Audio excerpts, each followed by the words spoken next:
तो आज की हम क्लास में देखेंगे त्रिभुज के प्रकार क्या होते हैं। हम इससे पिछली क्लास में हमने आपको बताया था कि त्रिभुज भुजाओं के आधार पर किन प्रकार के होते हैं। समबाहु त्रिभुज, विषमबाहु त्रिभुज और समद्विबाहु त्रिभुज, है ना। तीन प्रकार के बताए थे। अब आज की क्लास में हम आपको बताएंगे त्रिभुज के प्रकार कोणों के आधार पर। कोणों के आधार पर त्रिभुज कितने प्रकार के होते हैं। कोणों के आधार पर, तो कोणों के आधार पर त्रिभुज कुल 3 प्रकार के होते हैं। भुजाओं के आधार पर कितने प्रकार के थे? 3। और कोणों के आधार पर कितने प्रकार के? 3। तो पहले त्रिभुज की बात करते हैं। पहला कौन सा प्रकार है त्रिभुज में? न्यून कोण। न्यून कोण त्रिभुज। भाई न्यून कोण त्रिभुज क्या होता है? 0 अंश से तो अधिक हो और 90 अंश से कम हो। अब बात त्रिभुज की करें तो इसमें क्या होगा? त्रिभुज के तीनों जो कोण होंगे, अंतःकोण, तीनों जो अंतःकोण होंगे, यानी ये वाला कोण, ये वाला कोण और ये वाला कोण, अगर हम इनकी बात करें ABC यानी कोण A, कोण B, कोण C, इन तीनों का जो कोण होगा वो 90 अंश से कम होना चाहिए और 0 अंश से ज्यादा होना चाहिए। तो यानी इनमें जो तीनों कोण होंगे, त्रिभुज के जो तीनों अंतःकोण होंगे, वो तीनों कैसे होने चाहिए?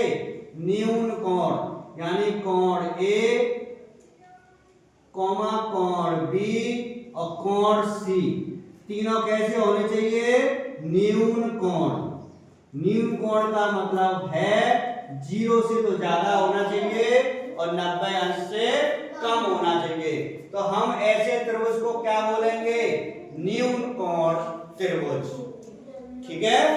अब ऐसे ही अगर आप दूसरे प्रकार की बात करें तो दूसरा हमारा प्रकार आता है समकोण त्रिभुज। अब समकोण त्रिभुज क्या होता है? नाम से पता चल रहा है कि इसमें एक कोण जो होगा, समकोण त्रिभुज में जो एक कोण होगा वो कितने अंश का होना चाहिए? 90 अंश का। A B C।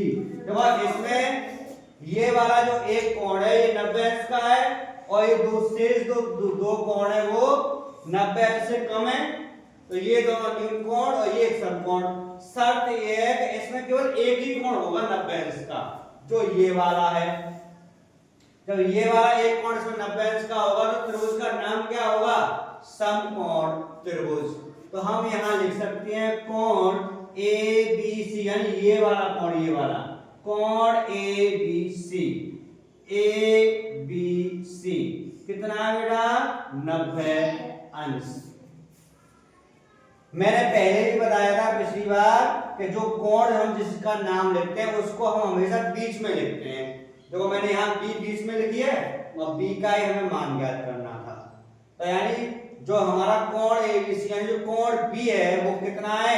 90 अंश है। एक कोण है कोई सा भी हो 90 अंश का होगा तो हम उसको बोलेंगे समकोण त्रिभुज। ठीक है।